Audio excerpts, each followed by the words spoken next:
Ankle twisting क्यों होती है और अगर एंकल ट्विस्ट हो जाए तो क्या करना चाहिए दोस्तों, आज हम उस पर बात करेंगे। मेरा नाम डॉक्टर मनु बोरा, मैं एक आर्थ्रोस्कोपिक और स्पोर्ट्स इंजरी एक्सपर्ट हूँ, टीम ऑर्थो स्पोर्ट। तो दोस्तों, एंकल ट्विस्टिंग बड़ी ही कॉमन समस्या है। ये कई बार नॉर्मल सीढ़ी उतरते हुए, चढ़ते हुए या कहीं भी आपका खड्डे में पैर आ जाए, इसकी वजह से भी हो सकता है। साथ साथ में जो स्पोर्ट्स पर्सन होते हैं उनमें बहुत कॉमन होता है, रनिंग करते हुए एंकल ट्विस्ट हो गया। तो आखिर क्या रीज़न है कि आपका एंकल ट्विस्ट हो गया?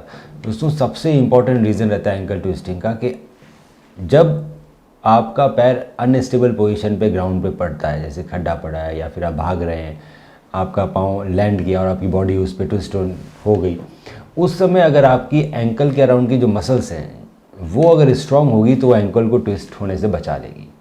तो जो स्पोर्ट्स पर्सन लगातार एंकल इंजरी प्रिवेंशन एक्सरसाइजेस करते हैं, जैसे कि जो फुटबॉलर्स होती है उनके अंदर फीफा 11+ एक्सरसाइजेस कराई जाती है, जिसके अंदर plyometrics, jumping, ankle stability, one leg balancing, इस तरह की एक्सरसाइजेज होती है। तो वो एक्सरसाइजेस करने से आपके एंकल की ट्विस्टिंग के चांसेस बचते हैं और आपको एंकल इंजरी नहीं होती है। दूसरा, अगर एक बार एंकल इंजरी हो जाए तो ज़्यादा चिंता करने की बात नहीं है। एक बार एंकल इंजरी होने के बाद आपको एंकल में काफ़ी दर्द हो सकता है, सूजन ज़्यादा आ सकती है। तो अगर आप स्पोर्ट्स ग्राउंड में या फिर आप कहीं पे घर पे हैं तो आप आइस पैक लगाइए। आप एक क्रैप बैंडेज लगा सकते हैं उसको थोड़ी स्टेबिलिटी देने के लिए। और जो इनिशियल ट्रीटमेंट रहता है वो रहता है प्राइस, PRICE।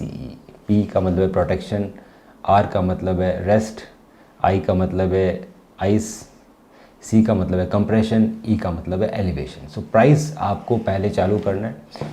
इसके बाद आप एक डॉक्टर के पास जाते हैं। डॉक्टर आपके एंकल को इवेल्युएट करने के बाद हो सकता है कुछ इन्वेस्टिगेशंस कराए, एक एक्सरे कराया जाता है। एक्सरे में मालूम पड़ता है कहीं ट्विस्टिंग से आपकी हड्डी में तो चोट नहीं आई है, कहीं उसमें चिप फ्रैक्चर तो नहीं हो गया है। अगर एक्सरे कराने के बाद लगता है कि हल्का सा फ्रैक्चर है तो हो सकता है आपके सर्जन आपको प्लास्टर दे सकते हैं, एयर बूट दे सकते हैं, एयर कास्ट दे सकते हैं। अगर फ्रैक्चर नहीं आता है और लगता है सिर्फ एंकल स्प्रेन है तो इसके अंदर एंकल बाइंडर दिया जाता है। एक बार 6 वीक तक आपको एंकल बाइंडर, एयर कास्ट या प्लास्टर जो भी आपके सर्जन देते हैं वो आपको पहनना पड़ता है। आपको प्रोटेक्टेड चलना पड़ता है। कुछ लोगों को वॉकर की ज़रूरत पड़ती है चलने के लिए। डिपेंडिंग अपॉन कितनी सीवियर इंजरी है, वेट बेयरिंग अलाउ करेंगे नहीं करेंगे ये भी डिसाइड किया। अगर ज़्यादा बड़ा फ्रैक्चर है तो वेट बेयरिंग अलाउ नहीं की जाती, आपको वॉकर से चलना रहता है। फ्रैक्चर नहीं है, सिर्फ स्प्रेन है तो आप वेट बेयर कर सकते हो, पर आपको एक एंकल बाइंडर या एंकल सपोर्ट पहनना पड़ता है। 6 वीक कंप्लीट होने के बाद आपका फ्रैक्चर भी जुड़ जाता है और आपके लिगामेंट में हीलिंग भी आती है। उसके बाद रिहेबिलिटेशन फेज़ आता है। सो बहुत ज़रूरी है कि आप एंकल स्ट्रेंथनिंग एक्सरसाइजेस कीजिए, जिसके अंदर ankle inversion strengthening, ankle eversion strengthening, dorsiflexion, plantar flexion strengthening, साथ में बैलेंस ट्रेनिंग की एक्सरसाइजेज इंक्लूड करते हैं डॉक्टर्स। इससे दोबारा रिकरेंट एंकल ट्विस्टिंग होने के चांसेस ख़त्म होते हैं। अगर आप 6 वीक के बाद अच्छा रिहेबिलिटेशन कर रहे हैं और अपनी एक्सरसाइज को अपग्रेड कर रहे हैं हर 15-20 दिन के अंदर, तो दोबारा एंकल ट्विस्टिंग और दोबारा एंकल में इंजरीज़ के चांसेस बहुत कम होते हैं।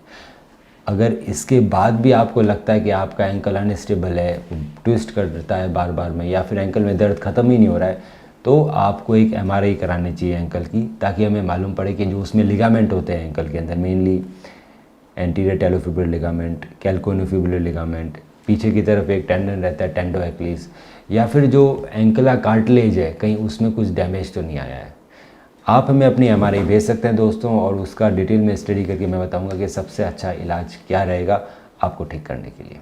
अगर दोस्तों आपको हमारे वीडियोस पसंद आ रहे हैं तो आप वीडियो को लाइक कीजिए और चैनल को सब्सक्राइब कीजिए, ताकि इस तरह के इन्फॉर्मेटिव वीडियोस जो आपकी हेल्थ को, आपके जॉइंट्स को, आपके लिगामेंट को सुरक्षित रखेंगे, उसकी जानकारी आपको मिलती रहे।